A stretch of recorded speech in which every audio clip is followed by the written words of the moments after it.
Hey up everyone, and welcome back to another video. And in this video I'm going to be doing this acrylic painting of Jacob, a working cocker spaniel. This is a commissioned piece, and Jacob's owner were inspired to have Jacob painted when she saw me doing the painting of Blue, who was also a golden cocker spaniel. So I'll link to that video as well if you want to have a look at that one. Obviously seeing Blue in progress helped her to visualise seeing her own dog sort of immortalised in a similar way, so she obviously wanted to have a bit of the same thing and made an order her own. So you can see that I've added in the background already and applied the outline for painting, and now I'm just getting in the initial layers, just getting some paint down, some blocking in and some base paint basically to work on, you know, as I build up to me modelling layers and me detailing layers.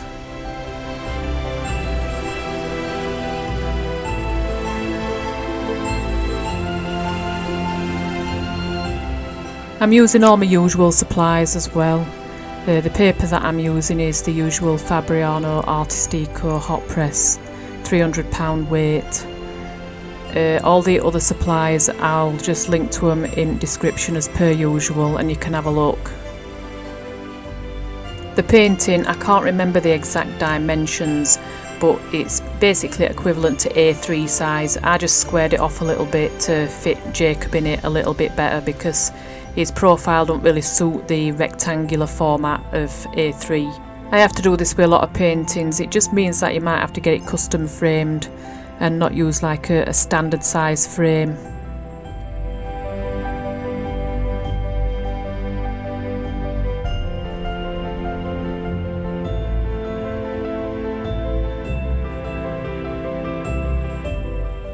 So the client provided the reference photo for this painting. I do like to take my own way possible, but it's not always possible. So anyway, they took some photos themselves, and the dog was in a shady spot. It looked like it might have been a sunny day, but they put the dog in shade because I told them to avoid the strong sun because it creates a lot of harsh contrast and shadows and things like that. So it's not the best light for photographing pets in when you want to have pet portraits done. This means that you can have some different and quite interesting lighting conditions going on. For example, on Jacob's nose, the highlights are quite bluish, and also the highlights in his eyes, when I do them, you'll see that they're really bluish as well. The light that you get in shaded areas does tend to be a lot cooler, so the highlights and what have you that you get on the noses and eyes and what have you can often look a lot cooler in tone as well. It does make a nice contrast with the warm colours of his coat, mind. I always enjoy combining warm and cool tones. It gives you a chance to use more in way complementary colours, as in like opposites on colour wheel, because each complementary colour tends to be a cooler colour and a warmer colour. So in this instance I'm using a lot of orange tones and blues for the highlights on the nose. If you want lips and eyes, and blue and orange are obviously complementary colours, and they do have the effect of like enhancing each other.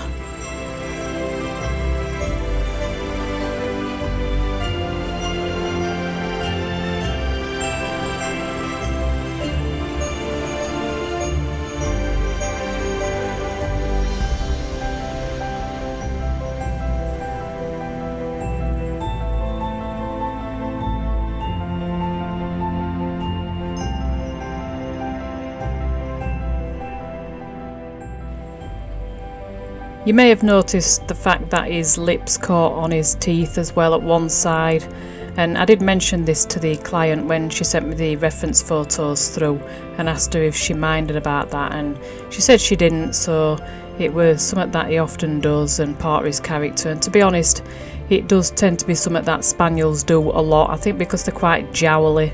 But yeah, it's something they often do when they're really concentrating on something and they've maybe had the mouth open and then they close it to concentrate and the lip accidentally gets caught on one of the teeth or whatever. So yeah, you see it quite a lot in spaniels, and it does give them a little bit of character, I must admit. It's not something you normally see in pet portraits because people like to have them looking perfect, you know, most of the time. But every so often you get somebody who decides that they like them to look a little bit on quirkier side, because that just shows more of that individual dog's character anyway.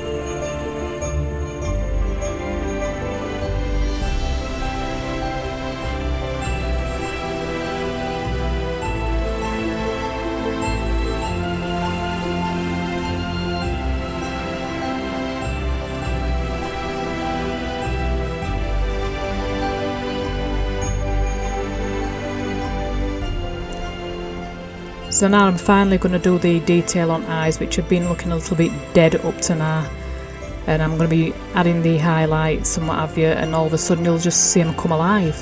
I know a lot of people like to do eyes first because they see them, well, they are like one of the most important parts at portrait, and they want to make sure that they get them correct before they go on to the rest at portrait. But I've literally never done eyes first. I always start on nose, and I tend to just radiate out. And in more recent years I've started like waiting until I maybe have done most at head, not the ears but the actual head itself, before I even bother about going and finishing eyes off, and it still works fine for me. When you're painting highlights in eyes, it's always quite interesting because you've basically got a little mini scene going on. You can often see owners or whoever photographed dog, for example, and you can often see like a full skyscape with clouds and trees and sunshine maybe, and it's quite interesting doing these tiny little mini scenes, you know, in eyes at dog. And a lot of people don't notice that it's actually a little mini scene when they're just seeing photos of your work on internet and what have you. It's not until you get up really close that you can actually see that it is actually a little mini scene.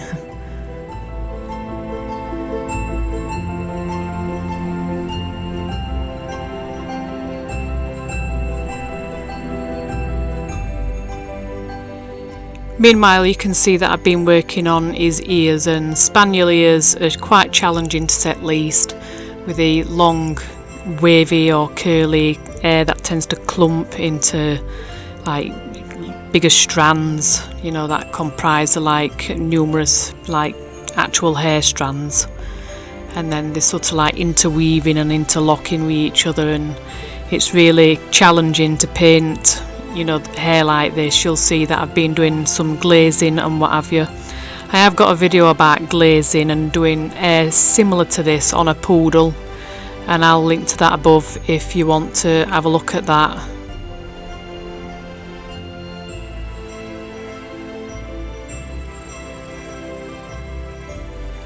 And then moving on to his chest, we have some more long hair, but this is a little bit straighter, so it's not quite as challenging as curly hair.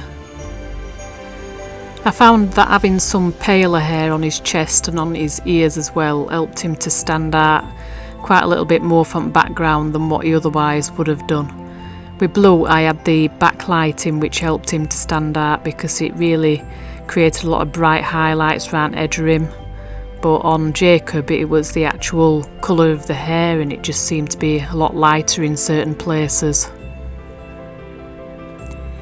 And then moving on to the shoulders, I found this area quite satisfying to paint with all your warm tones that you were getting it further, and also the fact that it were growing in all different directions as well, and getting that flow from one direction to another, and your nice highlights where you've got your shoulder muscles and your bones and things like that, causing your contours, and then you got your shadows and highlights in between. Quite a contrast to the really long flowing hair that I'd just done on front at chest. So anyway, I hope you've enjoyed this painting in progress. I am coming towards the end of it now. I'll give a final reveal at end. And if you've enjoyed it, please give it a thumbs up.